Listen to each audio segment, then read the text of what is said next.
La plupart d'entre nous aiment boire un verre. Et nous dissertons aussi volontiers sur la bière, le gin ou d'autres alcools forts. Nous avons tous une idée sur la conduite à tenir par rapport à l'alcool, y compris moi.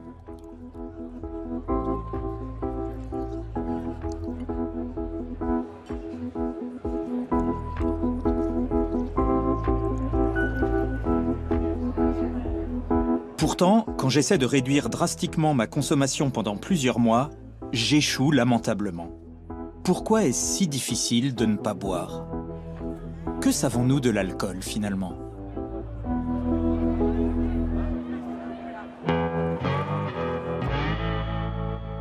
En Europe, la consommation d'alcool est en légère baisse depuis 3 décennies, alors qu'elle augmente partout dans le monde.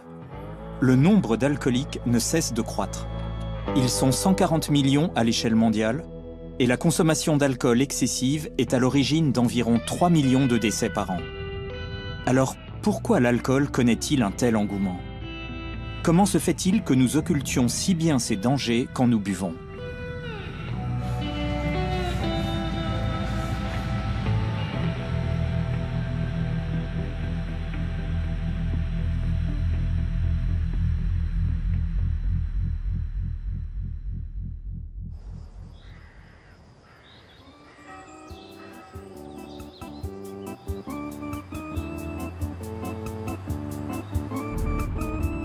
J'ai grandi dans un pays où le vin est une tradition ancestrale. À la maison, le soir, il y avait toujours une bouteille de vin rouge sur la table. Et j'aime boire un verre au quotidien, pour me détendre. J'ai beaucoup d'amis qui font du vin, comme ici en Sicile. En règle générale, je bois un verre à midi et un le soir. Quand on est entre amis, ça peut aller jusqu'à 2 verres. Mais on sait se limiter. Le vin doit rester un élixir de vie. Ce parfum, c'est magnifique.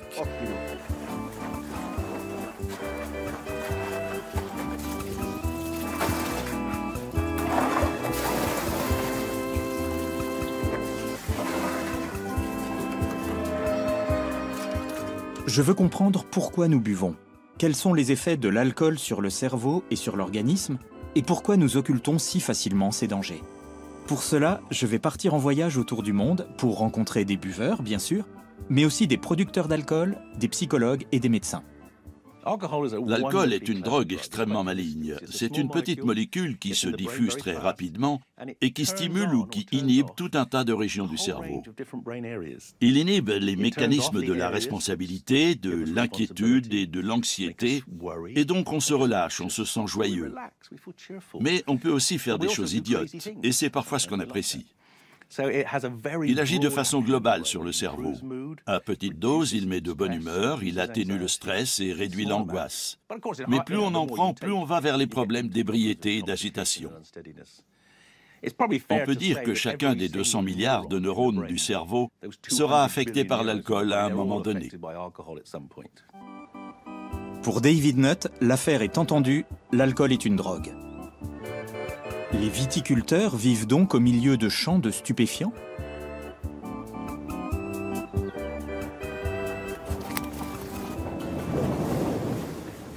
Il y a des gens qui sont absolument opposés aux stupéfiants, mais en général, ils prennent eux-mêmes des drogues. Ils boivent de l'alcool, du café ou du thé. En fait, les personnes qui ne prennent aucune drogue sont extrêmement rares. C'est une habitude très humaine. Je dirais que, tout comme les arts et la musique, c'est l'un des traits distinctifs de l'humanité. Notre cerveau cherche volontiers à s'améliorer. C'est ce que lui offrent les drogues. Donc la bière fraîche et le bon vin sont aussi des drogues. Mais pourquoi quasiment personne ne le dit? Le terme drogue n'est utilisé que pour désigner des stupéfiants illégaux. Et de cette façon, on rassure les consommateurs d'alcool. Ils le font d'ailleurs eux-mêmes. Ça leur permet de dire « Nous n'avons pas de problème de drogue. Nous buvons seulement de l'alcool. C'est un simple produit de consommation culturelle, une boisson plaisir, un aliment, ou que sais-je encore. » Il convient pourtant de parler de psychotropes, de stupéfiants ou de drogues. Objectivement, tous ces termes conviennent aussi bien à l'alcool qu'aux substances illégales. Mais quel que soit le terme qu'on va utiliser, on est sûr de provoquer un tollé, une vague d'indignation. Parce qu'en stigmatisant les autres substances, en les qualifiant de drogue, je me dédouane. J'évacue toute possibilité de remise en cause de ma consommation d'alcool. À chaque gorgée de bière ou de vin, on prend de la drogue, mais sans l'admettre ouvertement. Pourquoi le faisons-nous ?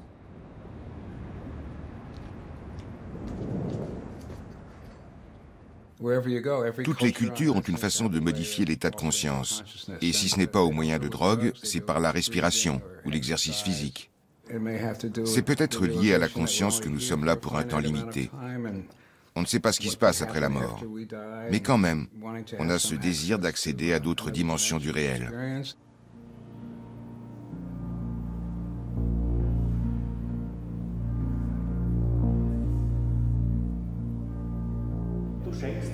Toi qui nous donnes ce vin, fruit de la vigne et du travail des hommes, nous te présentons ce calice, pour qu'il soit le calice de la guérison.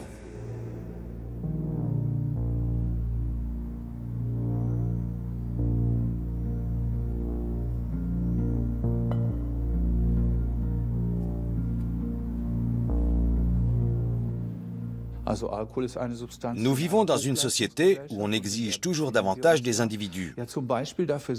Et après une journée de travail intense ou stressante, l'alcool est une substance qui permet à chacun de nous de se décontracter assez rapidement, de relâcher cette pression psychologique, de se lâcher, comme on dit communément. L'alcool a la particularité de permettre de s'enivrer par paliers successifs. On peut se contenter de prendre un petit verre et d'être pompette.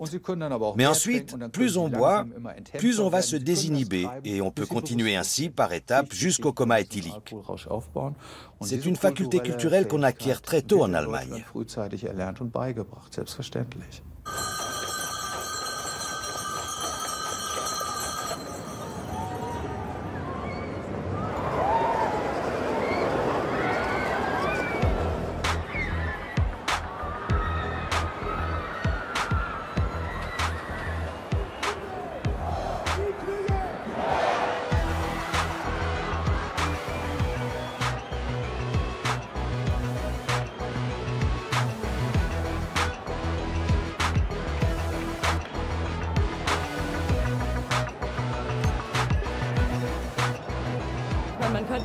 On peut aller au bistrot, bien sûr, mais ce n'est pas pareil.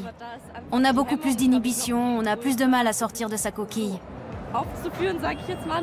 Alors qu'ici, on a l'impression de pouvoir se lâcher, en fait. Faire un peu l'andouille et s'amuser, c'est tout l'intérêt qu'on trouve ici. C'est génial de se bourrer la gueule tous ensemble, sans que personne n'ait rien à redire.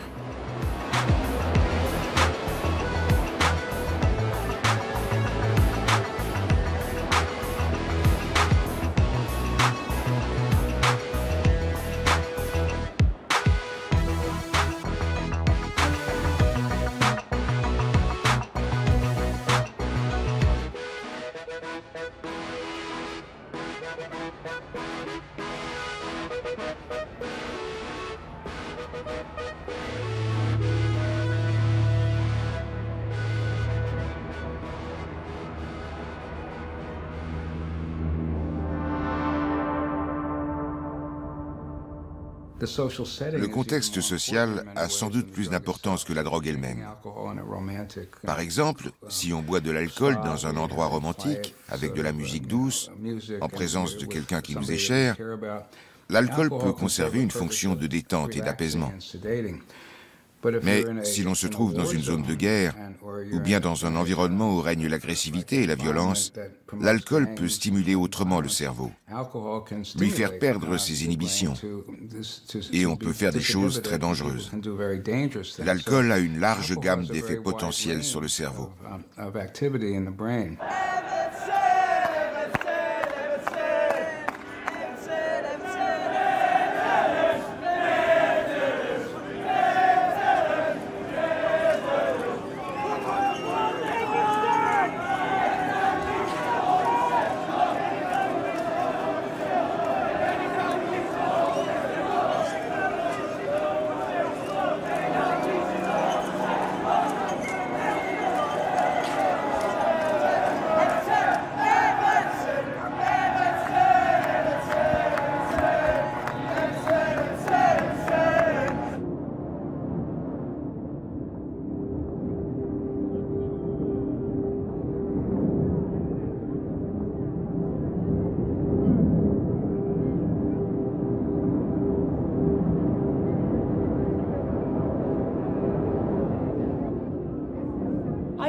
J'imagine pas le football sans l'alcool, parce qu'il rapproche les gens, il renforce la sociabilité.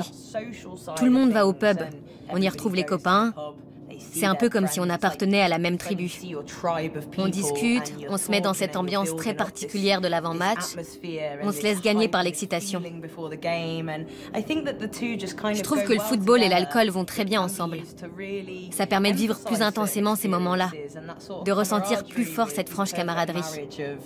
Ouais, c'est un rituel. On arrive tous à la même heure et on vient prendre sa première pinte de la journée, un jour de match.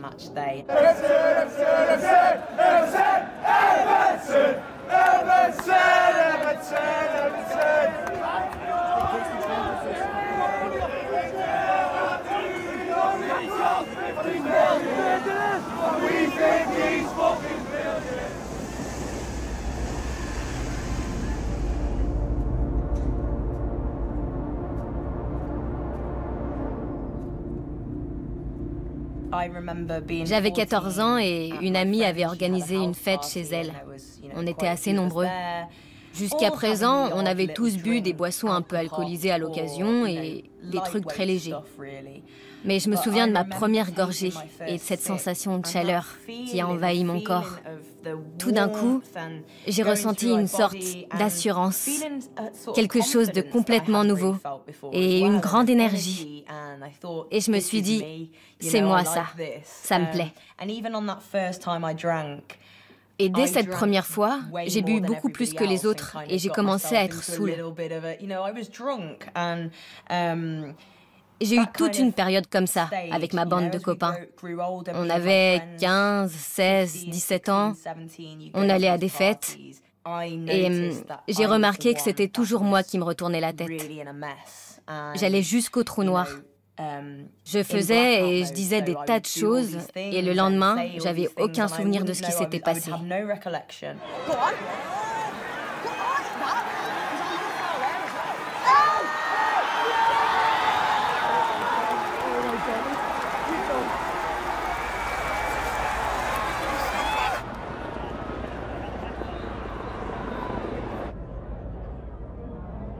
L'humanité boit de l'alcool depuis des temps immémoriaux, au moins depuis 10 000 ans, nous dit l'archéologie.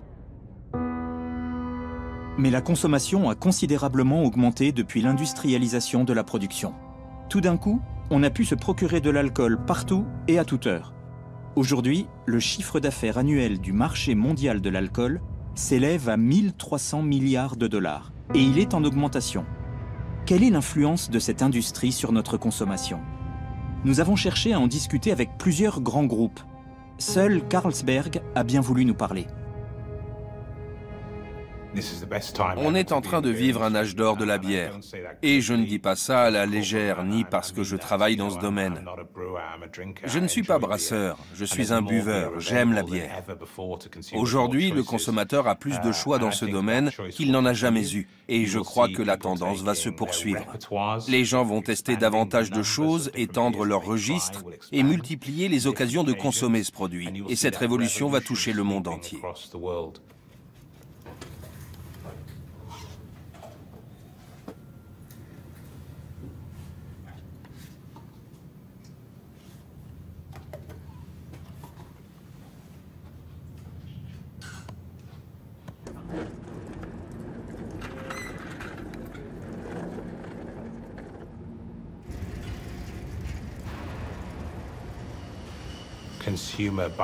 Le pouvoir d'achat des consommateurs augmente.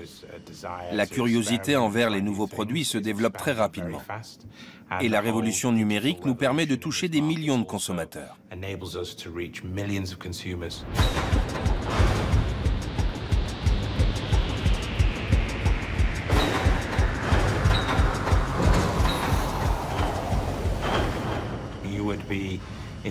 Ce serait de la folie de ne pas saisir les opportunités qui se dessinent en Inde et en Chine. La conquête de nouveaux marchés fait partie de ma mission chez Carlsberg. Et je passe beaucoup de temps à les étudier, à travailler avec les équipes sur place. On a des équipes de management très solides sur ces marchés et la croissance est très forte. Récemment, on a organisé un petit événement à Beijing et on a touché 123 millions de consommateurs via les réseaux sociaux, en une seule manifestation.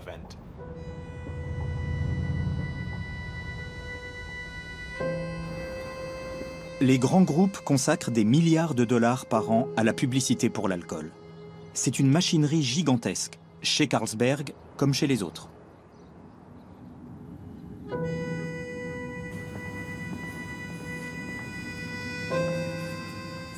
On avait installé le dispositif dans cette salle. Tous les houblons de Liverpool. Ces 4 tables étaient remplies de plants, les pots étaient posés ici et les plantes montaient très haut. Plus haut que les spots, parce que le houblon pousse très vite. On le voit grandir au quotidien. Ensuite, on avait de grands écrans sur 1,50 m de haut et ils étaient installés sur tout le pourtour des tables. On a passé tous les matchs de Liverpool des 25 dernières années, des matchs de Première Ligue et de la Ligue des Champions. L'idée, c'était d'encourager la croissance des plants et d'intégrer l'esprit de Liverpool dans les cônes de houblon.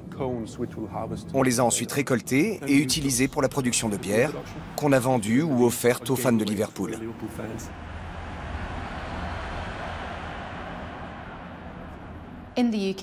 En Grande-Bretagne, les enfants et les jeunes sont massivement exposés au marketing publicitaire pour l'alcool, à tel point qu'ils s'identifient à des marques et y deviennent fidèles. Une étude récente a montré qu'en Grande-Bretagne, les enfants des écoles primaires savent mieux identifier les marques des grands producteurs d'alcool que celles de glace et de biscuits au chocolat. Ce n'est vraiment pas glorieux, mais ça montre bien l'omniprésence du marketing de l'alcool, y compris dans les espaces publics où évoluent les enfants.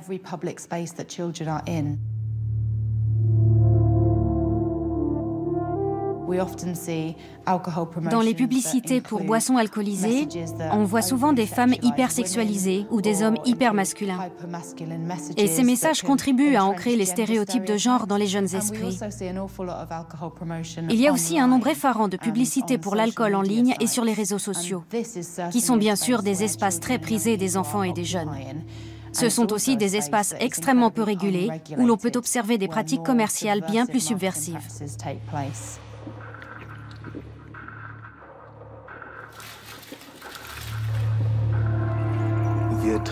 Si on boit de l'alcool, ce n'est pas seulement à cause de la publicité. Mais ce qui est intéressant, c'est de procéder à des comparaisons à l'échelle internationale. Que se passe-t-il quand l'alcool est bon marché ou à l'inverse quand il est très cher? Que se passe-t-il quand la publicité pour l'alcool est autorisée ou à l'inverse qu'elle est interdite? Que se passe-t-il quand l'alcool est vendu 24 heures sur 24 à chaque coin de rue et dans toutes les stations-service, comme en Allemagne? Et que se passe-t-il quand ce n'est pas le cas? Pour le cas de l'Allemagne, la consommation annuelle d'alcool frise les 10 litres par personne. Quand on compare avec d'autres approches, il est clair qu'une part importante de cette consommation, environ 3 ou 4 litres, sont imputables à des conditions qui favorisent la consommation d'alcool. 10 litres d'alcool pur, ça représente environ 200 litres de bière, 85 litres de vin ou 25 litres de whisky. Ces chiffres sont les mêmes dans plusieurs pays d'Europe centrale et en France. Les pays scandinaves sont un peu en dessous de cette moyenne et elle est nettement inférieure dans des pays comme l'Italie. Dans les pays du Sud, la différence a des causes climatiques et culturelles. En Scandinavie, elle est due à une réglementation plus stricte.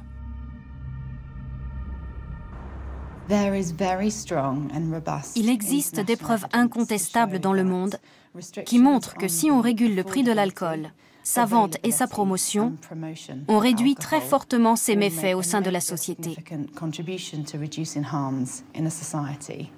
L'Organisation mondiale de la santé a désigné ces 3 facteurs comme les meilleurs leviers pour réduire la consommation d'alcool et recommande au gouvernement d'adopter des mesures fortes à ce niveau. Mais il y a un obstacle majeur au progrès dans ce domaine, c'est l'action des entreprises du secteur, qui ont bien sûr tout intérêt à encourager la vente et la consommation de leurs produits.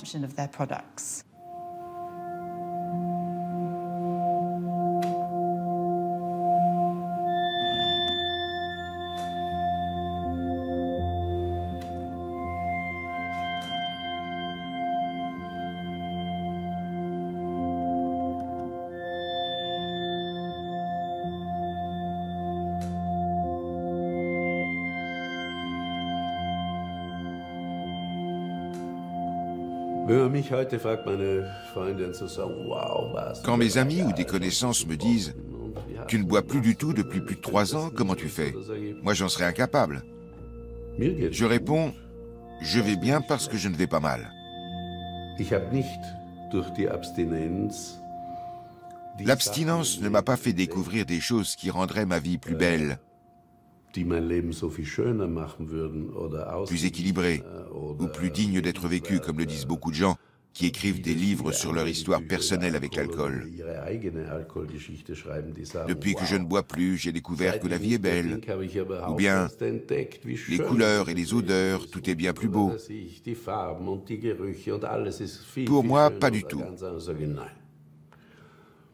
Tant que je n'étais pas dépendant, ma vie était bien plus belle avec alcool qu'elle ne l'est maintenant sans alcool. C'est une évidence.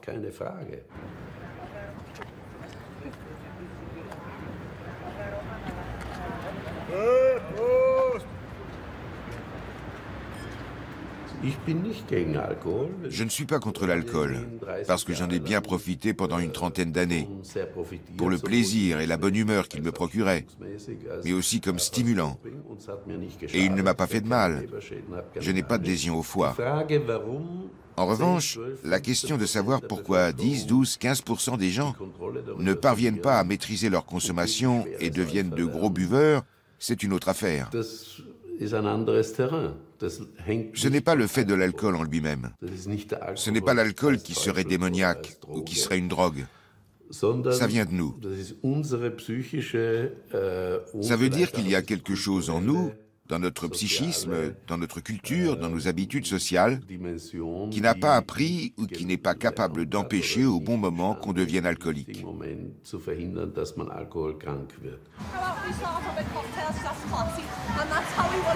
But what cocktails? White Russian? Like porn star Sex on the beach?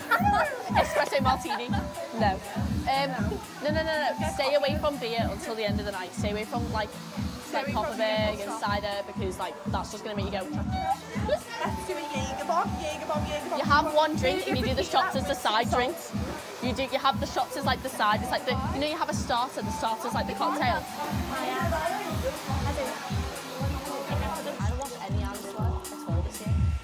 I'm in love with Harry Redknapp. Yeah.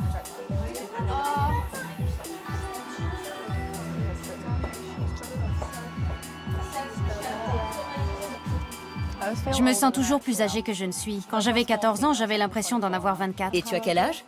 J'ai 18 ans. Tu es déjà sortie en ville avant? Oui, mais pas dans un truc de luxe. Et puis c'était un mercredi, pas un samedi.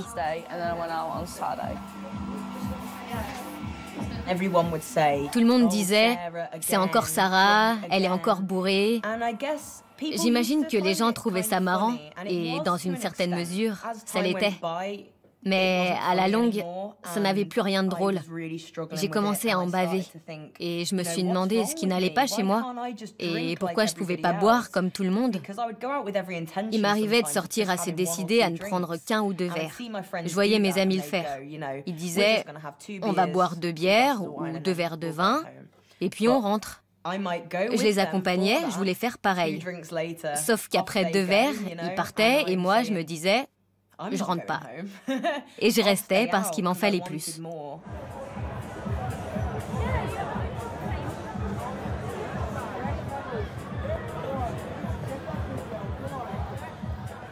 Quand on ingère de l'alcool, il va de la bouche à l'estomac, puis il passe dans le sang et le cerveau. Dans le cerveau, il va se lier à un récepteur du système nerveux qui s'appelle le GABA. C'est le principal neurotransmetteur du calme. L'alcool calme le cerveau. Et voilà pourquoi on se sent détendu, sociable et moins angoissé. Il peut aussi agir sur d'autres transmetteurs et avoir d'autres effets.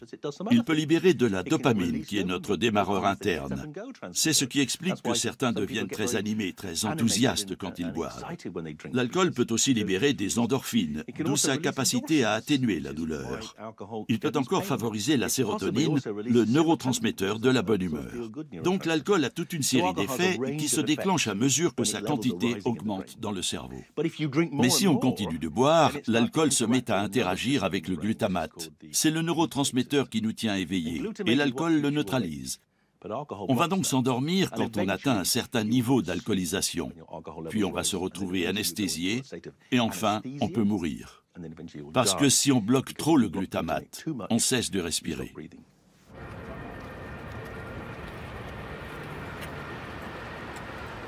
On peut dire que toute ma vie, j'ai été dépendant à l'alcool. Ce n'est pas l'ivresse que je recherchais, mais cette sorte de stimulation légère et permanente que je créais grâce à l'alcool.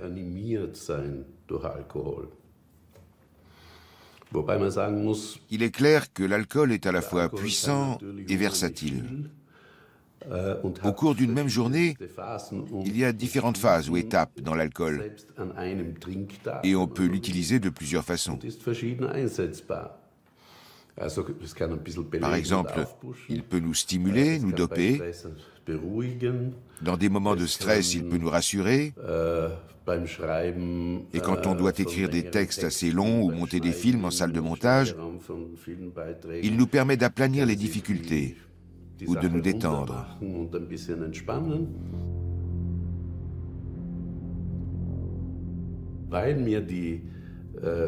La reconnaissance sociale était très importante pour moi et je voulais absolument m'épanouir dans mon travail.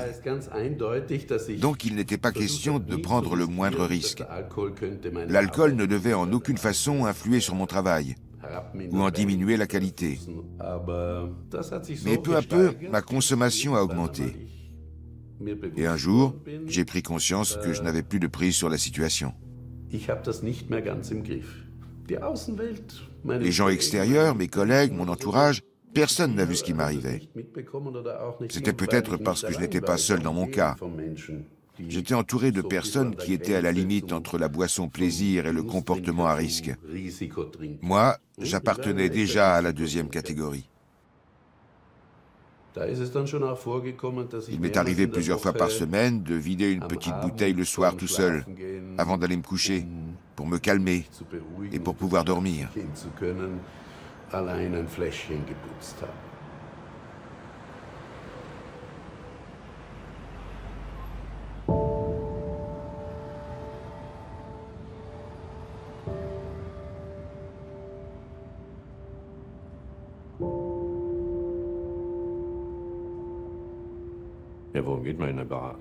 Pourquoi on fréquente les bars? On peut très bien boire seul chez soi, mais on n'en a pas toujours envie.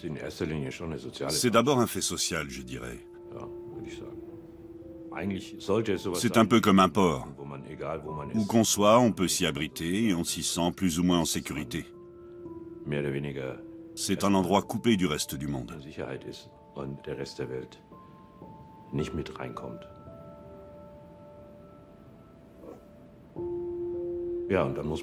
Et puis, il faut faire attention aux gens, s'occuper d'eux.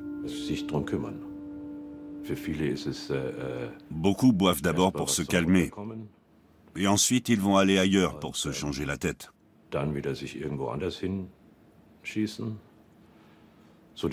Il y a peu de gens qui boivent pour le plaisir. Ce n'est pas facile de gérer sa consommation pour qu'elle reste sensée.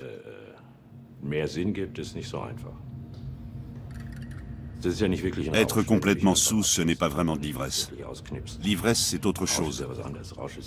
C'est un état de conscience différent où on sort de soi-même. Pour l'atteindre, il faut être seul ou en petit groupe, parce que chacun réagit différemment à l'alcool.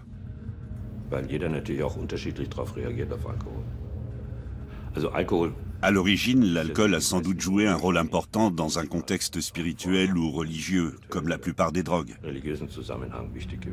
Autrefois, il y avait des cérémonies sacrées où on s'enivrait ensemble, mais elles obéissaient à des règles. On savait qui buvait et en quelle quantité. Aujourd'hui, c'est complètement différent.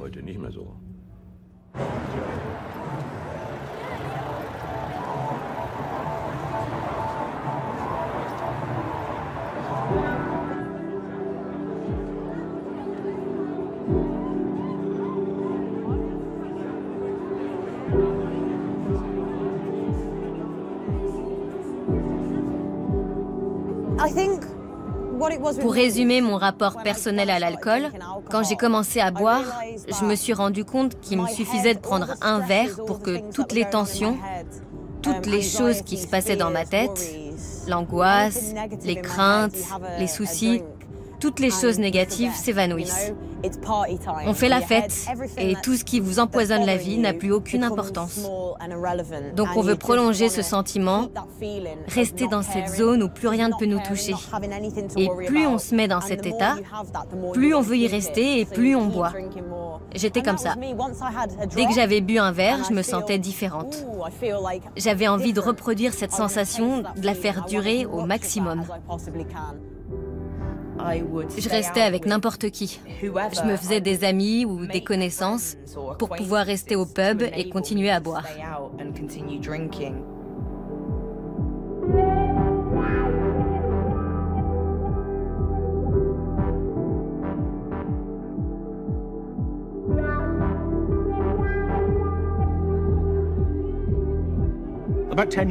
Il y a une dizaine d'années, j'ai entrepris d'analyser les méfaits des différentes drogues grâce à une grille d'évaluation que j'avais mise au point. Elle tient compte de tous les dommages possibles causés par les drogues. Il y en a 16 en tout, dont 9 qui concernent le consommateur. Les dégâts vont de la mort dès l'ingestion au ravage sur le corps et à la dépendance. Les 7 autres concernent la société. La conclusion, c'était que l'alcool était la drogue la plus nocive en Grande-Bretagne.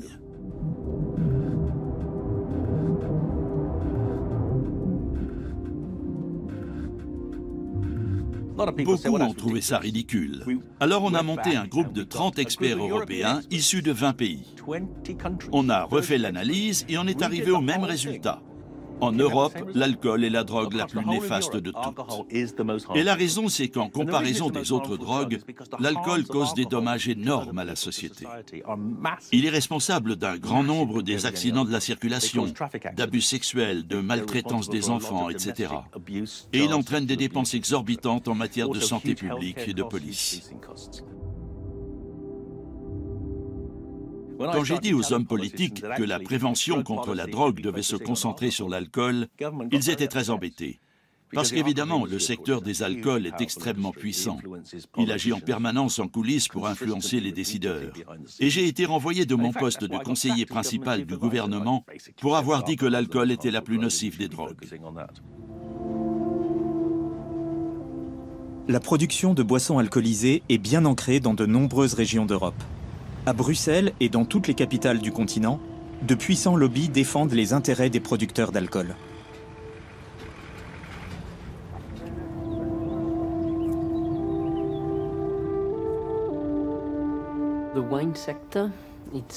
Le secteur du vin représente un énorme marché. Sur le plan économique, c'est le premier produit d'exportation de l'industrie agroalimentaire en valeur au sein de l'Union européenne. En 2017, nous avons exporté pour 11,3 milliards d'euros de vin hors les frontières de l'Union, ce qui induit une balance commerciale positive de près de 9 milliards d'euros. Donc on exporte beaucoup et on importe peu. 3 millions de personnes travaillent directement dans la production de vin. On dit souvent que c'est un pilier central de l'économie agricole de l'Union européenne.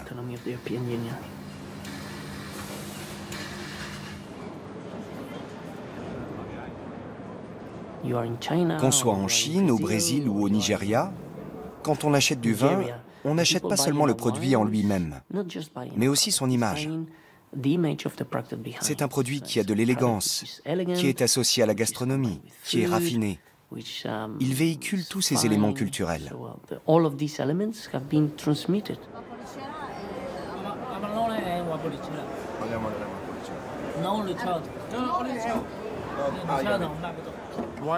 Le vin, ça rend humain. Les gens créatifs ne boivent jamais d'eau, ils ne boivent que du vin. Et le vin, pour beaucoup, c'est le business. Mais surtout, c'est synonyme de joie de vivre. Boire du vin et partager le vin. Chanter, écrire des poèmes, faire l'amour. Partager le vin et l'amour, être en bonne compagnie, c'est le plus beau dans la vie. Glory, glory, hallelujah.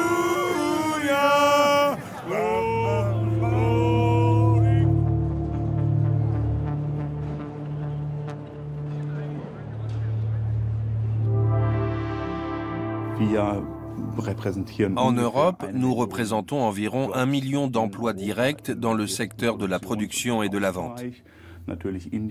Et de façon indirecte, c'est une activité qui a des répercussions commerciales positives sur les secteurs de la restauration, de l'hôtellerie et du tourisme. L'année dernière, nous avons exporté pour 11 milliards d'euros de spiritueux. Nous sommes en tête des exportations européennes de produits alimentaires, avec le vin. C'est donc un secteur de très grande valeur. Et pour reprendre les mots du commissaire à l'agriculture ici à Bruxelles, nous sommes l'un des champions de l'exportation de produits alimentaires.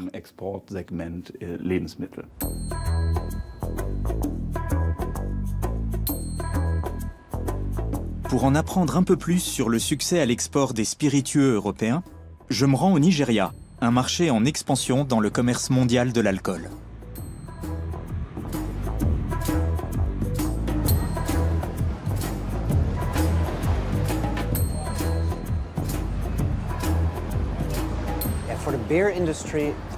Pour l'industrie de la bière, l'Afrique est certainement l'un des marchés les plus prometteurs qui soit.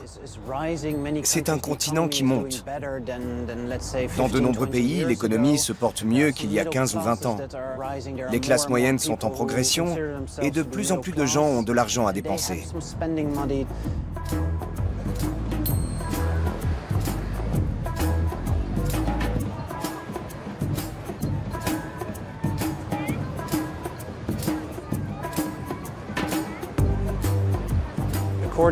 Selon des données récentes, chaque bière vendue en Afrique rapporte près de 50% de bénéfices de plus que partout ailleurs dans le monde. Si l'Afrique est si rentable pour Heineken, c'est qu'il y a peu de concurrence. Il y a 3 grands acteurs mondiaux dans ce domaine. AB InBev, Heineken et Diageo. Ils se partagent la quasi-totalité du marché.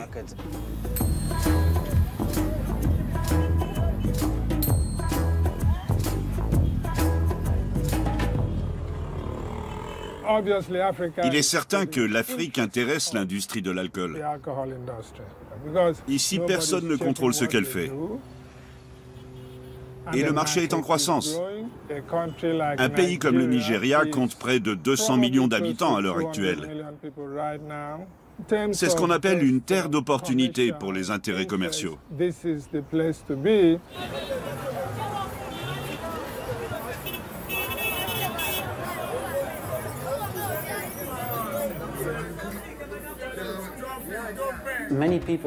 Contrairement à ce qu'on croit, Heineken existe sous de multiples noms. Ils ont réussi à créer des marques locales qui marchent très fort ici, comme la Star et quelques autres qui sont un peu moins chères.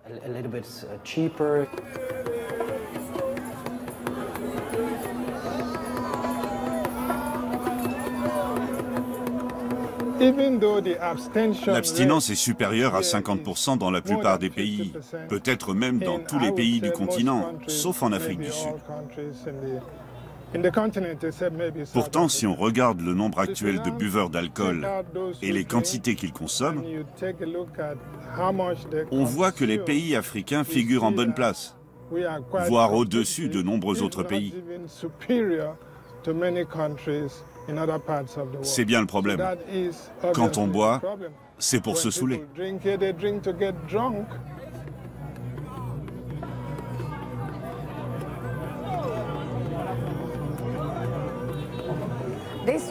Ça, là, tu en bois quand il pleut.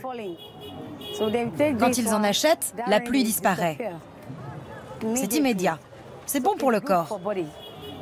C'est le gin, ça s'appelle du Chelsea. C'est du gin.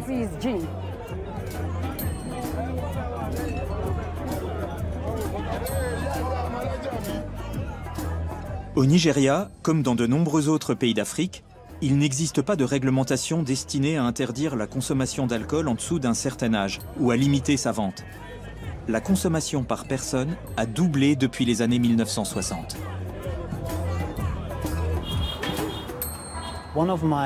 Au cours de mon enquête, je me suis entretenu avec l'ancien directeur général d'Heineken au Nigeria, Festus Odimegwu. Il m'a dit qu'Heineken avait lancé une opération baptisée Hotspot, point chaud. Ils avaient élu 500 bars comme point chaud. Et il faut savoir que selon un mythe bien ancré dans pas mal de pays africains, la bière brune améliore les performances sexuelles. Beaucoup de buveurs de bière le croient. Guinness en bénéficie depuis longtemps. Heineken a donc engagé une grande quantité de prostituées, environ 2000 ou 2500, pour faire la promotion de sa bière brune.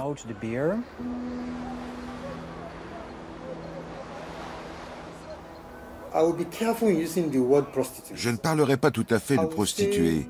Je dirais qu'on a fait appel à des femmes. Les clients qui viennent au bar sont incités à prendre de la Legend Extra Brune.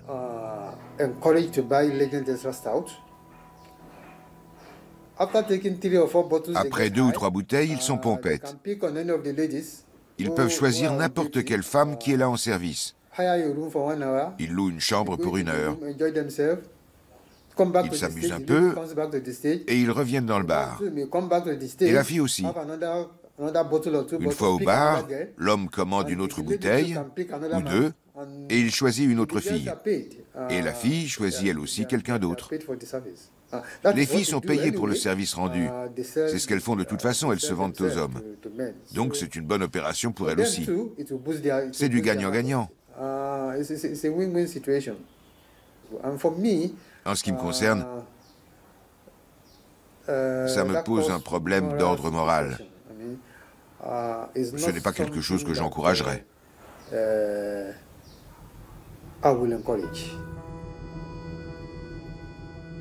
Ça ne se fait plus, mais Heineken a toujours des hôtesses pour faire sa promotion.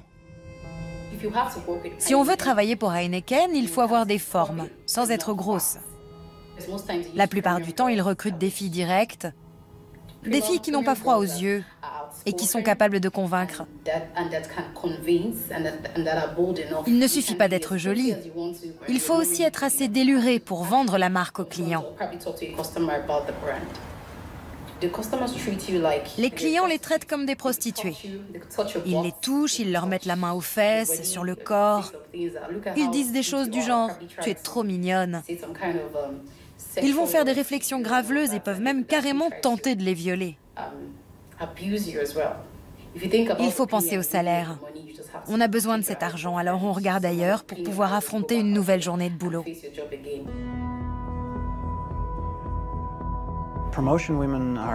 Ces hôtesses sont recrutées par Heineken dans 13 pays africains. Quand j'ai révélé tous les mauvais traitements dont elles étaient victimes, le groupe a affirmé qu'il avait mis un terme à ces opérations dans certains pays, mais sans me préciser lesquels. Donc, on ne peut pas vérifier leur dire.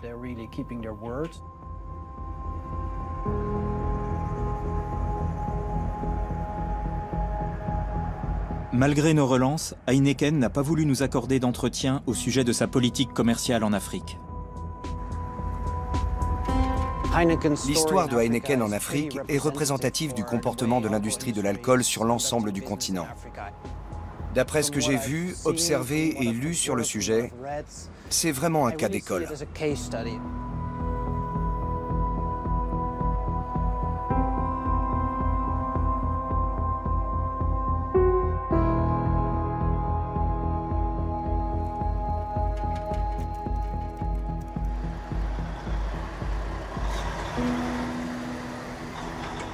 Anheuser-Busch InBev est le plus grand groupe brassicole du monde.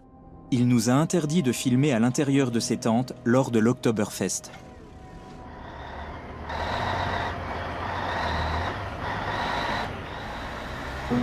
Ce groupe possède plusieurs centaines de marques. Il a notamment Leffe, Budweiser, Stella Artois et Corona. Pourquoi les entreprises du secteur refusent-elles si obstinément de communiquer ?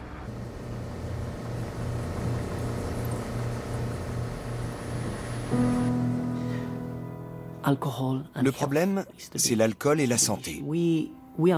Nous avons très peur. Nous pensons vraiment qu'il y a une volonté de la part de certaines organisations ou d'une partie de la société de diaboliser les boissons alcoolisées. Si nous ne parvenons pas à défendre la place d'une consommation modérée dans le cadre d'une vie saine, d'ici 5 ou 10 ans, nous allons nous retrouver dans un contexte complètement différent pour la production de vin.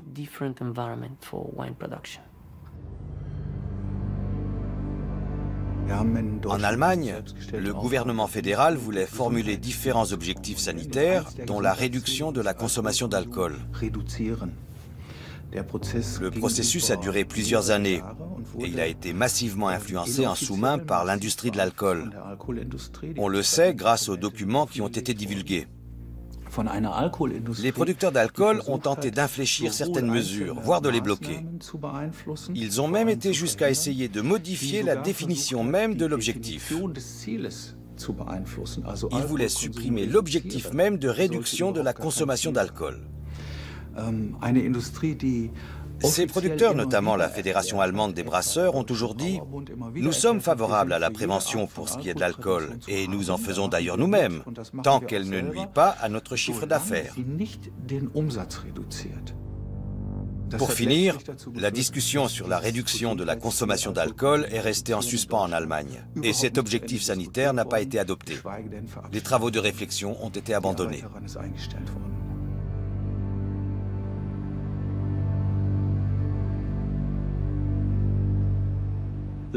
L'industrie de l'alcool a tiré les leçons des erreurs de l'industrie du tabac qui avait menti au sujet de l'addiction au tabac.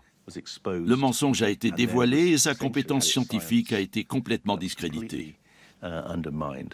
Donc l'industrie de l'alcool dit « Bien sûr l'alcool est dangereux, mais il faut boire de façon responsable ». Sauf que quand on boit, c'est justement pour oublier ses responsabilités.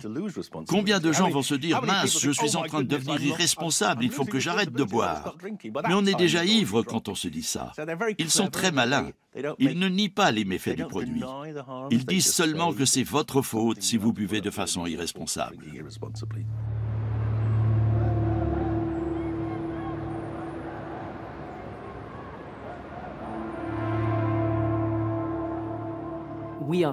Nous sommes conscients du risque que présente l'abus de vin ou de n'importe quelle boisson alcoolisée.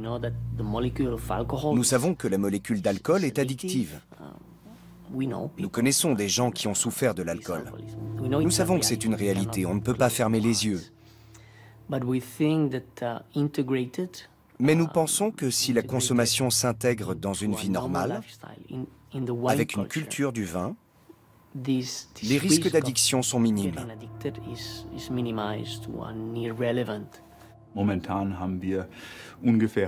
Nous avons à l'heure actuelle une centaine de projets en cours qui encouragent différents aspects de la consommation responsable. Ça va de campagnes de prise de conscience sur le thème boire et conduire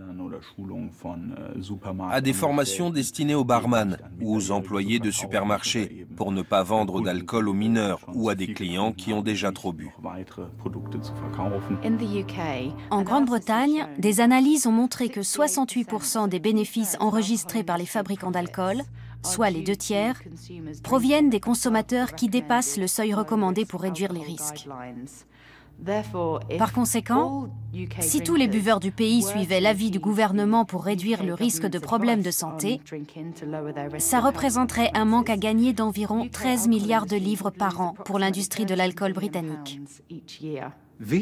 Pour les experts de la prévention, les campagnes de prévention menées par l'industrie de l'alcool sont intéressantes parce qu'elles montrent précisément ce qui ne fonctionne pas.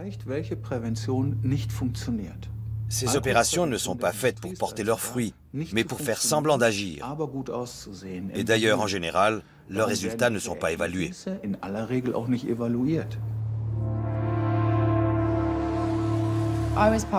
J'ai fait partie d'une équipe de chercheurs qui a analysé plus de 3000 projets de responsabilité sociale lancés par l'industrie de l'alcool.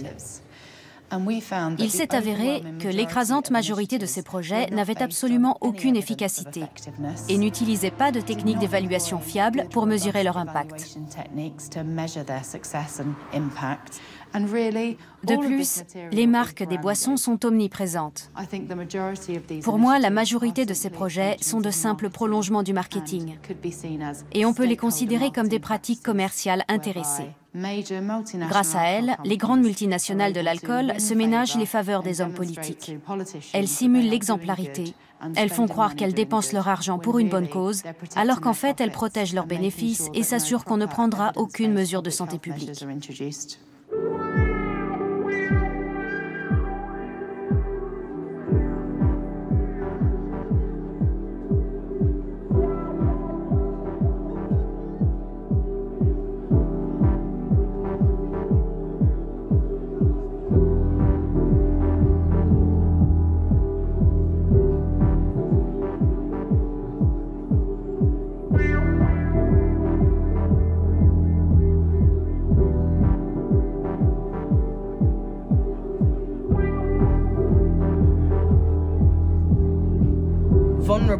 Une jeune femme vulnérable, seule. J'ai eu de la chance. Il aurait pu m'arriver des choses bien pires. Il y a des gens mal intentionnés et ils peuvent s'en prendre à vous parce que vous êtes jeune, une jeune fille ou même un jeune homme et que vous avez trop bu. J'ai remarqué que je me retrouvais de plus en plus souvent dans ce genre de situation délicate. Et pendant toutes ces années, ma famille a souffert pour moi. J'ai 2 sœurs, un père et une mère qui m'aiment. Et ils tremblaient à chaque fois que je sortais, parce qu'ils se demandaient si j'allais rentrer à la maison. J'en étais arrivée là surtout vers la fin. Je sortais et je rentrais pas pendant 4 jours. Même mes amis savaient pas où j'étais. Mon téléphone était coupé.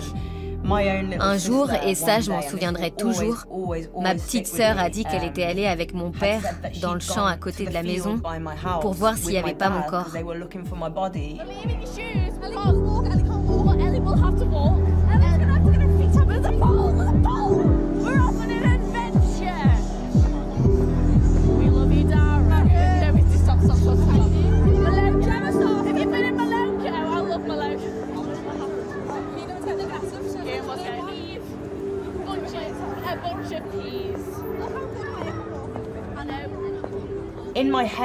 Dans ma tête, je me disais, je suis pas alcoolique. Je savais que j'avais un problème et j'essayais de trouver ce que c'était. On a une certaine image de l'alcoolo ou de la personne qui a un problème de boisson. J'avais moi-même ce stéréotype en tête. Et comme j'avais 24 ans, que j'avais un toit, un emploi auquel je me raccrochais, je me disais, je peux pas être alcoolique.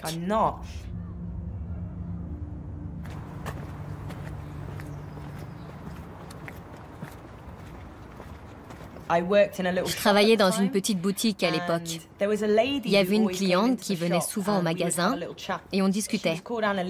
Elle s'appelait Annalisa.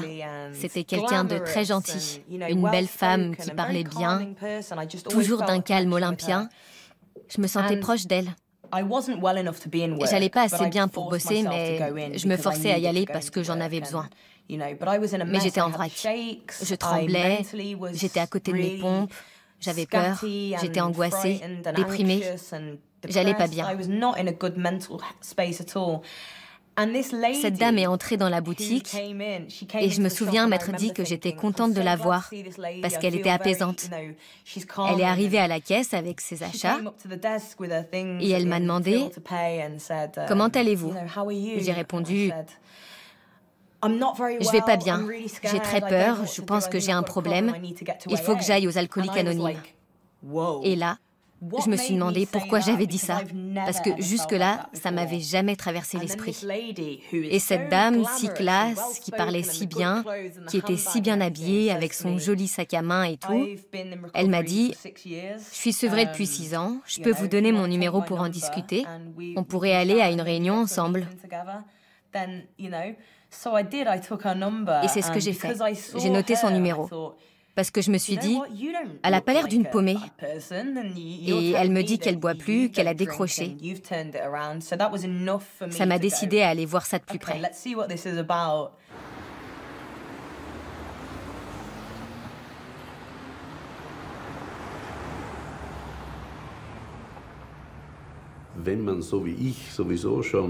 Quand on est une personne à tendance dépressive, comme je le suis depuis ma prime jeunesse, on peut cacher un temps cette tendance à travers de multiples activités, le travail et l'alcool en ce qui me concerne.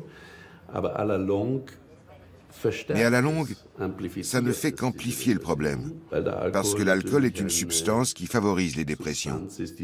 On parle d'ailleurs de son caractère dépressogène. À partir de là, je suis passé de buveur à risque à alcoolique invétéré. C'est une sorte d'engrenage. Pendant 3 à 4 ans, je me suis retrouvé dans un stress psychique permanent, avec beaucoup d'épreuves à surmonter, quelques coups du destin, des maladies, des décès. Et c'est comme une pente, cette descente vers la dépression, qui conduit d'abord à ne plus prendre de plaisir à rien, à ne plus avoir envie de rien, pour finir au point où on se demande, au fond, pourquoi est-ce que je vis ? Et puis j'ai divorcé, et ainsi de suite.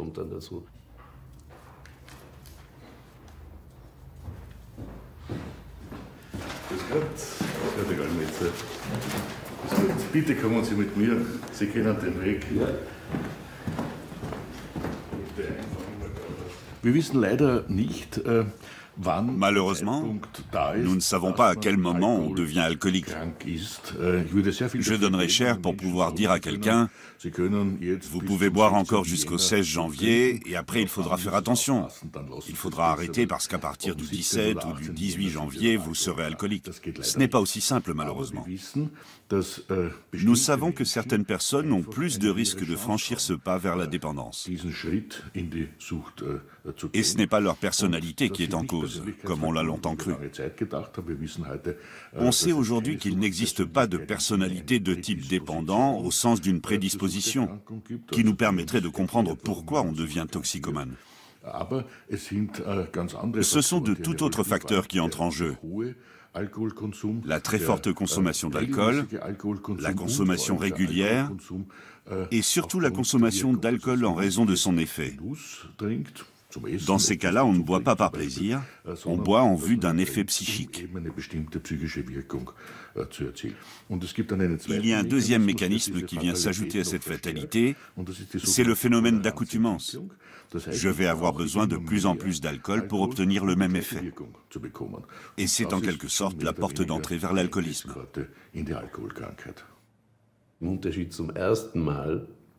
La première fois que j'ai essayé de me soigner, je m'étais dit, je vais suivre un traitement et on verra bien. Cette fois-ci, je me suis dit que si je m'y mettais, ça devait être avec la volonté de réussir et d'arrêter l'alcool. C'est extrêmement difficile de se dire plus jamais d'alcool. Parce que pendant toute une vie, l'alcool vous a dopé et accompagné. Il vous a procuré du plaisir et ainsi de suite. Sans compter l'aspect social de la boisson. Dans notre esprit, boire, c'est se faire du bien par excellence. Parce que c'est lié à la fête, au plaisir.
L'alcool est une substance qui endommage pratiquement tous les processus physiologiques.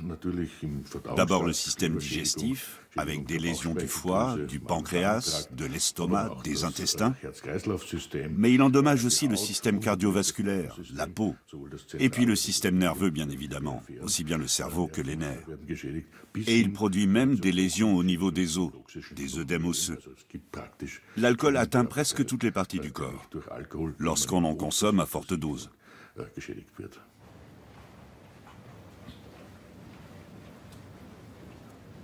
Selon l'Organisation mondiale de la santé, l'alcool serait responsable de 200 maladies ou traumatismes.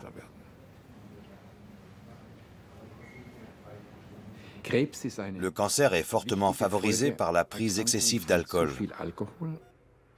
Cela concerne les cancers de la cavité buccale, de la gorge, du larynx, de l'œsophage, mais aussi 2 autres cancers très fréquents. Vous savez peut-être que le carcinome du côlon est l'un des cancers les plus fréquents en Europe. Or, l'alcool favorise l'apparition des cancers du côlon et du gros intestin. Le second est le cancer du sein.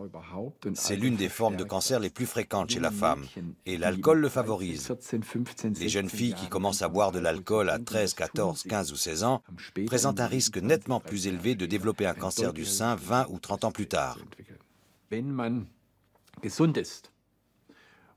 Quand on est en bonne santé, qu'on n'a pas de parents dépendants à l'alcool et qu'on n'a pas de maladie que l'alcool pourrait aggraver, on peut tolérer une dose qui correspond à 1/4 de litre de vin pour un homme et à la moitié pour une femme.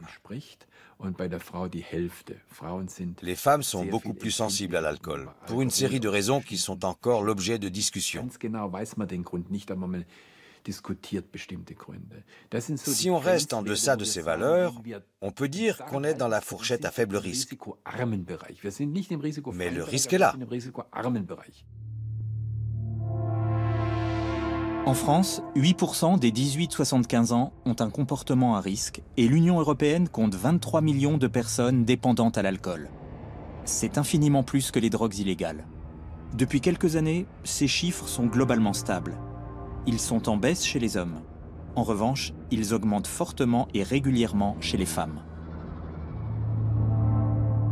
L'alcool est plus accessible aux femmes qu'il y a quelques décennies et il est devenu un facteur d'émancipation. En résumé, nous avons un problème d'alcool en Allemagne. Tout le monde ou presque y est confronté. La consommation moyenne d'alcool est beaucoup trop élevée. Elle représente 10 litres d'alcool pur par personne et par an. Par personne, ça veut dire qu'on inclut tous les bébés et tous les centenaires. On ne peut pas consommer 10 litres d'alcool pur par an sans nuire à sa santé. Ce n'est pas possible. La quantité est si élevée que les problèmes d'alcool concernent toute la société.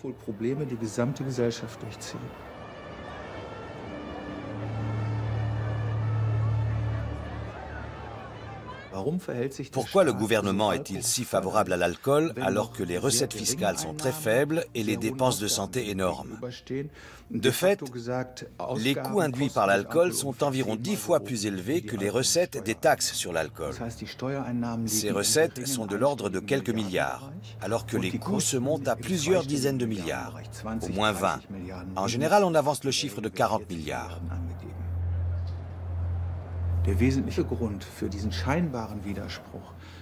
La raison de cette contradiction apparente, c'est que les recettes fiscales arrivent dans les poches de l'État, alors que les dépenses sont payées d'abord par ceux qui sont touchés, par leurs familles, ensuite par les caisses de maladie et les caisses d'assurance vieillesse. Les assurés sociaux payent pour les problèmes dus à l'alcool, même s'ils n'en ont pas personnellement. Mais pas l'État.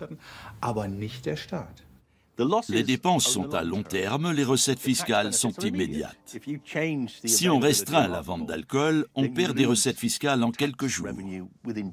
Voilà pourquoi les hommes politiques préfèrent sacrifier la santé à long terme au profit et aux gains financiers à court terme.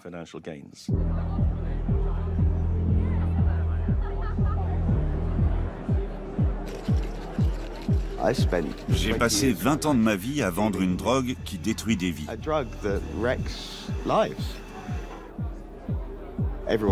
On va au bar pour démarrer la soirée.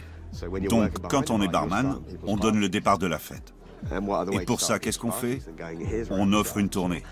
Allez, on prend un verre tous ensemble. Ça a ruiné une partie de ma vie. Il y a 3 ou 4 années de mon existence dont je ne me souviens plus très bien. On travaille dur, on fait la fête, on se retourne la tête, encore et encore, 7 jours sur 7. Et j'ai encouragé ça chez d'autres personnes. En fait, on est des dealers de drogue légale. C'est tout. Le gouvernement nous accorde une licence pour vendre de l'alcool. Pour vendre la drogue la plus addictive qui soit. Et pour vivre de ce commerce. C'est difficile à admettre. Si je veux faire le philosophe, je peux dire que j'ai sans doute détruit la vie de beaucoup de gens. Mais je leur ai donné du plaisir tout en détruisant leur vie.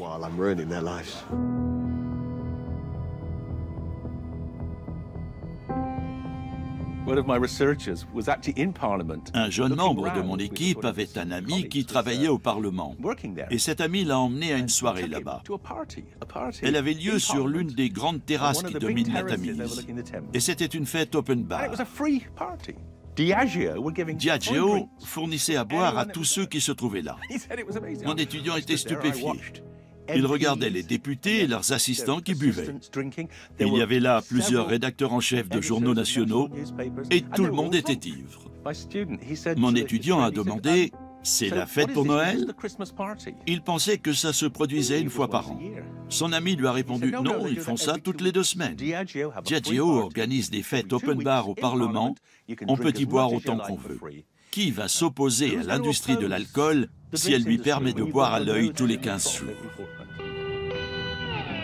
Diageo est une multinationale basée à Londres et la plus grande entreprise mondiale d'alcool et de spiritueux.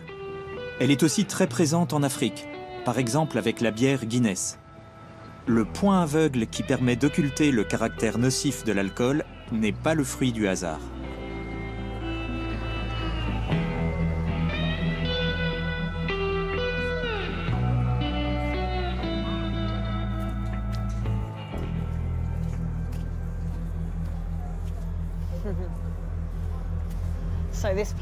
Cet endroit me rappelle des souvenirs, mais pas vraiment les plus agréables. Je me souviens de ces rues pavées. Le jour de mes 18 ans, je suis venue à Liverpool avec quelques amis, et bien sûr, pour son 18e anniversaire, il faut se saouler, c'est obligé. C'est un rite de passage. Je me faisais une joie de cette soirée en ville. Je l'attendais avec impatience, et bien sûr, tout a foiré. Je me suis retrouvée plusieurs fois la tête sur le pavé, à tituber sur mes talons hauts, les genoux entaillés, les cris, les pleurs, les disputes avec les amis. Aujourd'hui, quand je revois cet endroit, je me sens quelqu'un d'autre. C'est comme si cette fille était morte. Enfin, elle n'est pas morte, elle est endormie et il faut tout faire pour pas la réveiller. En revenant ici, je pense à cette fille avec beaucoup de sympathie et de tristesse. Et je suis soulagée d'être sortie de cette vie. Les gens continuent à me dire « Tu bois plus depuis 3 ans, alors tu pourrais bien prendre un verre ou 2 ?» Et je leur réponds « Non. Parce que si je prends un verre, la petite Sarah va se réveiller et revenir en force plus infernale que jamais. Il faut que j'apprenne à vivre sans alcool. Parce que je sais où ça m'emmènerait. Je me retrouverai plus bas que terre. Et ça, c'est fini.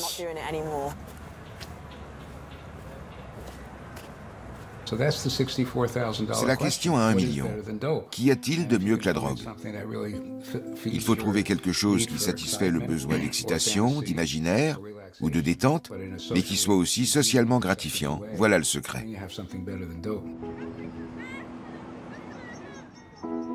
Au cours de mes recherches à l'hôpital psychiatrique de Bellevue, j'ai découvert que la drogue préférée d'une personne correspond à sa façon propre de diminuer le stress. On va choisir une drogue qui nous va comme un gant en quelque sorte. Et j'en ai conclu qu'on n'est pas dépendant à la drogue en elle-même, mais à une certaine façon de gérer le stress, à des processus chimiques individuels. Ça peut être une drogue, mais aussi le jeu, le sexe, le crime, la religion.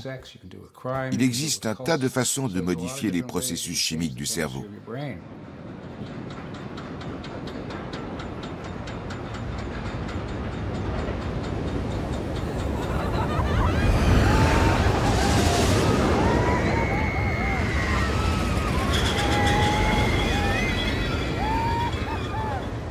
Il y a 3 grandes familles de pulsions humaines, l'excitation, la détente, l'imaginaire. On peut les satisfaire au moyen d'une drogue ou d'une activité. Une fois qu'on a compris ça, on se dit pourquoi ne pas initier un mouvement qui permettrait aux gens de modifier les processus chimiques du cerveau de façon naturelle. Ils pourraient éprouver des sentiments positifs qui bénéficieraient à l'individu et à la société. Et je me suis engagé dans la promotion de cette idée. J'ai envie de voir comment les idées d'Harvey Milkman se traduisent dans la réalité. Je me rends d'abord dans le Colorado, aux États-Unis. Natural Highs propose des stages éducatifs et responsabilisants. On enseigne aux jeunes et aux adultes à se comprendre eux-mêmes. On leur montre comment ils pourront ensuite aider leurs amis à se comprendre. Il existe des outils qui aident à mener une vie plus saine. Pour savoir comment fonctionne une drogue comme l'alcool, il faut comprendre comment fonctionnent nos structures émotionnelles, parce que c'est le même principe. Quand on ressent de l'amour, c'est sans doute la sérotonine, d'accord? Donc il y a libération de sérotonine, et ensuite qu'est-ce qui se passe? Où est-ce qu'elle va? Elle est réabsorbée. Oui. De l'autre côté, il y a des récepteurs de sérotonine, et au moment où elle se fixe sur le récepteur, ça crée une impulsion électrique. Et c'est ce que l'on ressent dans le cas d'un sentiment comme l'amour. Quoi? C'est fou, non? Oui. Tu avais déjà entendu parler de ça? Non. Et c'est important de le savoir, non? Oui. Je suis d'accord avec toi. Fermez les yeux et passez votre corps en revue. Visualisez votre corps et regardez surtout si vous ressentez de la tension, de l'angoisse ou une autre sensation pénible. Réfléchissez bien. En étudiant les drogues, on identifie le neurotransmetteur sur lequel chacune d'elles intervient. À Natural Highs, on dit que si on est attiré par une drogue en particulier, c'est qu'on a un neurotransmetteur préféré. Par exemple, si on est attiré par la cocaïne, notre neurotransmetteur préféré est sans doute la dopamine. Si vous êtes attiré par l'alcool, votre neurotransmetteur favori est probablement le GABA. Une fois qu'on le sait, on peut étudier les caractéristiques de ce neurotransmetteur pour voir comment le rendre actif. On peut même privilégier certains types d'aliments pour stimuler la sécrétion de ce neurotransmetteur. Ces neurotransmetteurs peuvent aussi être libérés lors de certaines activités.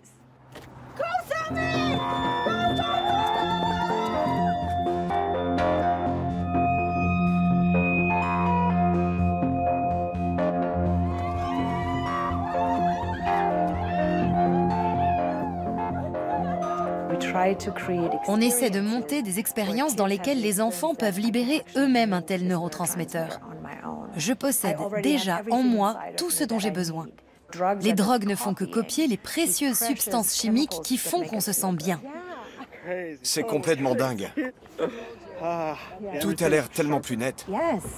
Oui, tu mobilises ta propre DMT. Ne vous arrêtez pas quand vous fatiguez. On continue jusqu'à ce que je dise stop. Attention, allez! Aujourd'hui, on en sait assez sur le développement du cerveau entre 12 et 25 ans pour dire que tout usage de substances à cet âge va déterminer des schémas qui vont perdurer toute la vie. Donc plus on repousse le moment de la première prise d'alcool ou de toute autre drogue, plus on améliore la santé mentale.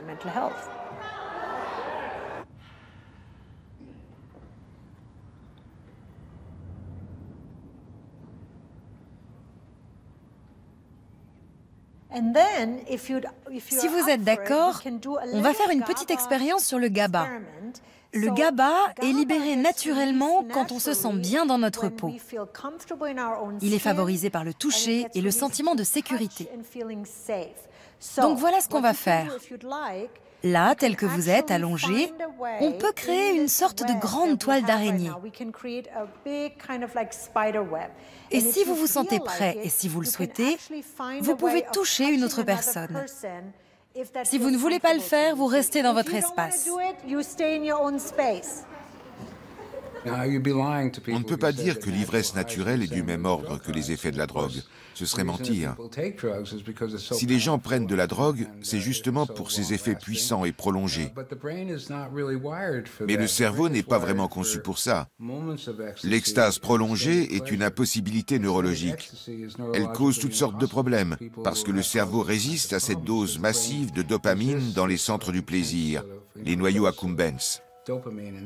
En revanche, toutes les activités de type art, musique, danse, sport libèrent elles aussi de la dopamine dans les noyaux accumbens et procurent du plaisir de façon naturelle.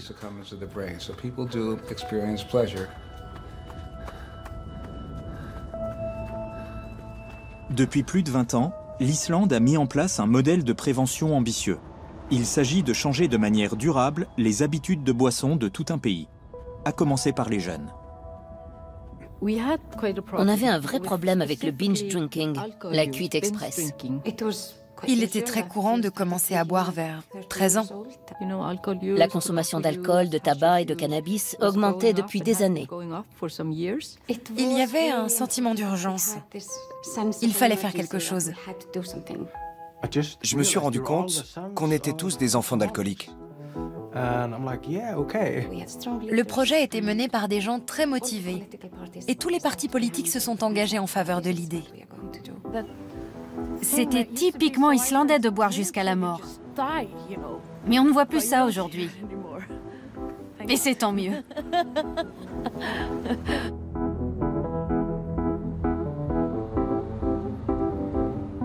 Le projet a été accompagné par l'Université de Reykjavik. Toutes les parties intéressées y ont été associées.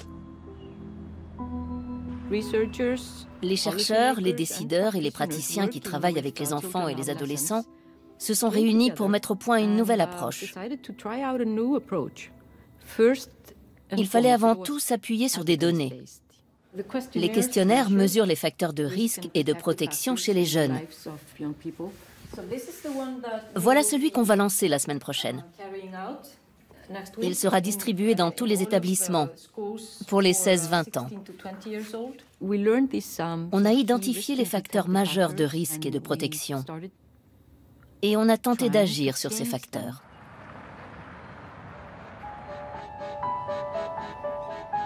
Depuis le début du projet, les villes d'Islande investissent jusqu'à 10% de leur budget dans des activités de loisirs pour les jeunes. Pas seulement le sport, mais aussi la musique, la danse et d'autres activités créatives. L'idée était de donner à la population la possibilité de passer de belles journées actives, de s'amuser dans la vie, au sein de son quartier et de son village, et de modifier le comportement du groupe à travers ces activités.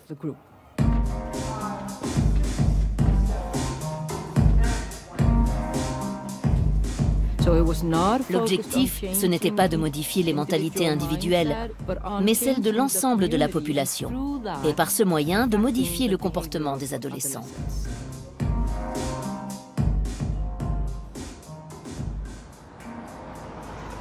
Les Islandais ont décidé d'offrir des ivresses naturelles aux enfants avant qu'ils puissent avoir des problèmes de drogue. Ils ont institué un modèle social dans lequel on n'a aucune raison d'aller vers la drogue.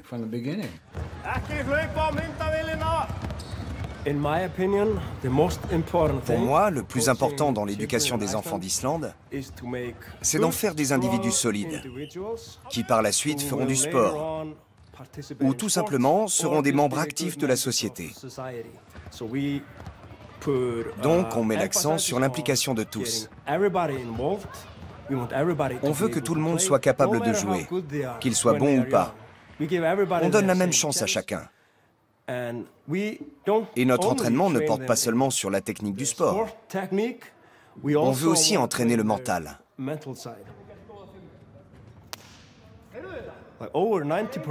Plus de 90% des enfants islandais sont inscrits à un moment ou à un autre dans un club sportif. On a ainsi la possibilité d'influencer ces enfants de plein de façons positives.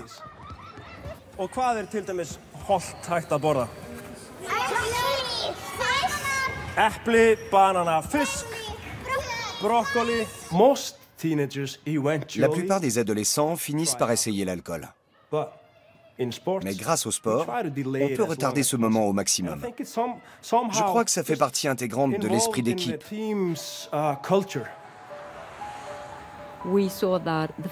Pour nous, la famille est un facteur protecteur. Et dans la famille, on trouve 3 éléments qui nous semblent importants.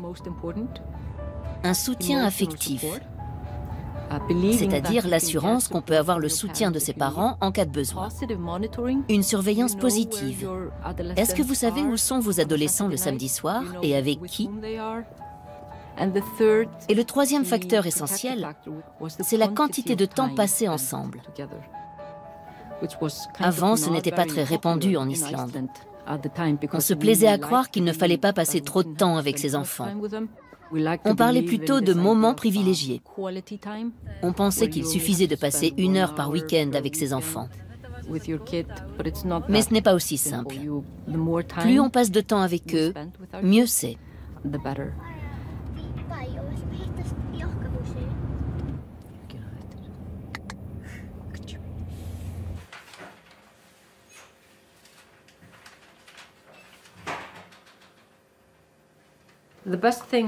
Et l'avantage, c'est que ça vaut pour tout le monde.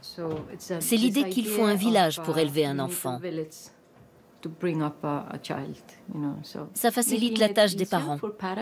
Parce que si c'est la règle dans toutes les maisons, on n'a pas à argumenter pour expliquer pourquoi il faut rentrer avant 20 heures. C'est juste parce que c'est écrit sur le réfrigérateur.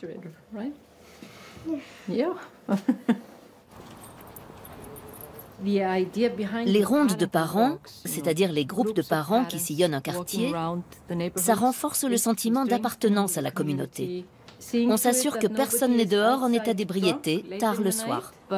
Mais l'intérêt majeur de ce dispositif, c'est que c'est l'occasion pour les parents de faire connaissance. C'est un endroit très fréquenté, il est ouvert très tard. Il y a un bar glacier qui est un lieu de rencontre pour le quartier. On vient y faire ses courses, ce genre de choses. Alors on se promène ici et à l'intérieur pour voir s'il n'y a pas de personnes trop jeunes à qui il faudrait rappeler de rentrer à la maison.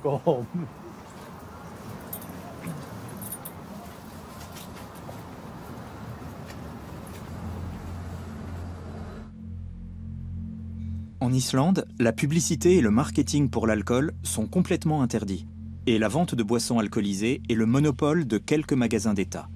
Ce modèle de prévention à plusieurs étages connaît une réussite exemplaire. La consommation d'alcool régulière des jeunes de 15 ans est passée de 42% en 1998 à seulement 5% aujourd'hui.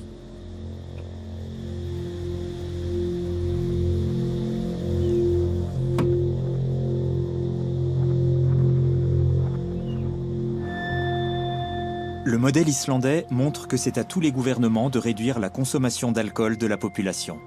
Ils en ont même le devoir. Car comme pour toutes les drogues, notre rapport à l'alcool est sociétal.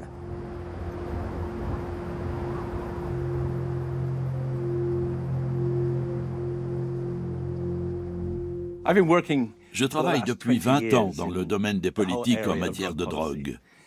J'ai commencé à travailler pour le gouvernement britannique en 2000. Et j'ai découvert avec horreur qu'il n'existait pas de définition de ce qu'est une drogue. Puis j'ai regardé les conventions de l'ONU et la réglementation de l'OMS sur le contrôle des drogues. Et j'ai constaté qu'il n'existait pas là non plus de définition de ce qu'est une drogue. C'est évidemment un énorme problème. Et c'est une des raisons pour lesquelles l'alcool n'est pas considéré comme une drogue, alors que l'héroïne et la cocaïne le sont. Ce ne sont pas les pharmacologues comme moi qui en décident, mais les hommes politiques. Ce voyage m'a fait l'effet d'une révélation. L'alcool n'est pas une simple boisson plaisir, c'est avant tout une drogue. Depuis, je suis stupéfait de voir la légèreté avec laquelle la plupart d'entre nous peuvent boire, moi y compris. Il existe une centaine de règles, je les ai toutes essayées. Par exemple, ne rien boire un jour par semaine, ne rien boire une semaine par mois, passer un mois sans boire. Si on rassemble tout ça, on ne boit pas pendant la moitié de l'année. Si j'avais fait ça, je n'aurais jamais eu de problème. Quand on peut se dire chaque semaine, aujourd'hui je ne vais pas boire une goutte, Et se dire chaque mois, pendant une semaine, je ne bois rien, et puis résister ensuite un mois entier, on n'est pas dépendant.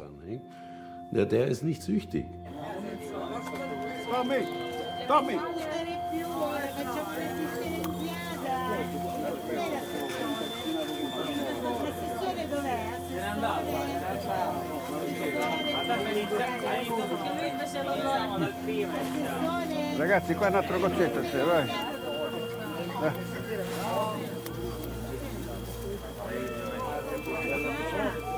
La salute di tutti quanti e anche gli ospiti presenti, ok?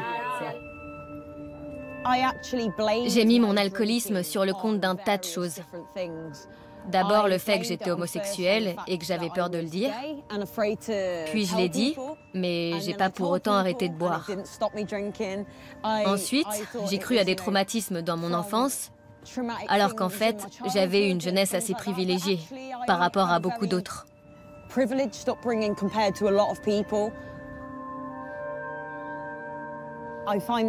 pense que le point commun entre tous les alcooliques, c'est qu'on est tous des gens très sensibles, très vulnérables. Et l'alcool, c'est notre façon à nous de nous arranger avec le grand méchant monde. Quand on supprime l'alcool, il faut apprendre à maîtriser ses émotions et notre fragilité sans aller chercher une bouteille de bière ou d'alcool.